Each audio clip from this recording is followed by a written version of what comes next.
Mu kiseera nga kalulu ka bonna vaawo mpitewo 2021 kengedde, Gavumenti ng'eyita mu kitongole ekivunaanyizibwa ku by'empuliziganya mu ggwanga ki Uganda Communications Commission UCC bajjako ekibanja kya Facebook ku mutimbagano nga beesigama ku nsonga ezitali zimu ezaaliwo mu kiseera ekyo ekyaleka abangi nga batolotooma. Wabula mu kiseera ng'obunkenke obw'ebyobufuzi bukendedde, bannayuganda baalina essuubi nti oba oliawo Facebook enazzibwako ekitaasoboka n'okutuusa kati nga gikunukkiriza okuwera emyaka 3 nga Facebook teriiko.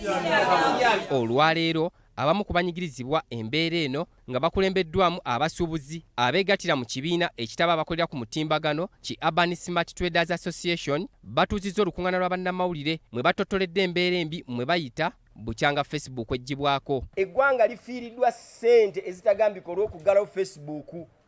Naffe n'abaana tetubazizaayo masomero n'emmotoka twazipaakinga tetukyakola n'amaduuka mu kibuga batugobyemu. Ne kati omwana bamugoba being nti emirimu gyakendeera.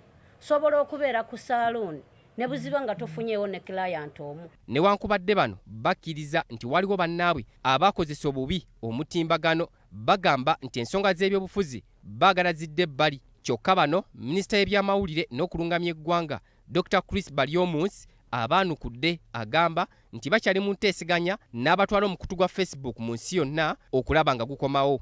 UCC has been engaging with Facebook. I think they have not yet finally agreed on the do's and don'ts.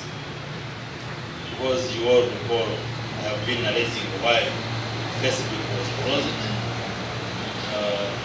It was closed because it engaged in partisan politics here in Uganda. Naye olw'ensonga nti no bajjako akawunti z'aba NRM ab'olubatu, ffenna n'otujjako n'ekye twebuuza lino eggwanga lyonna lya NRM. Mu kiseera kino waliwo abantu n'ebitongole ebimu ebikozesa ekibanja kya Facebook nga beeyambisa enkola eya Virtual Private Network oba kiyite VPN. Abasuubuzi bagamba nti bo kino tekibayamba abaddukanyiza emirimu gyabwe ku Facebook. Bw'olanga ebintu byo ebiraga bannayuganda, bw'okozesa VPN n'olanga ebintu byo ebiraga ba South Africa gye babeera bakututte, kati ogenda okulira nga client akubidde we South Africa tindeetera omufaliso wane Cape Town. Luyimbazi Nalukoola nga ye munnamateeka ali mu mitambo gy'ensonga zino atubuulidde ebimu ku ebyo abantu bye baagala mu bbanga lya nnaku 14 okuva kati. Batuwadde ebiragiro tusooke tukake ekitongole ekifuga ebyamawulire ekyali ekisaale mu kuggalawo Facebook ekya UCC kigulewo mangu Facebook mu bbanga lya nnaku 14 nga tebalina wadde akakwakulizo ke batuwadde kuba tewali nsonga.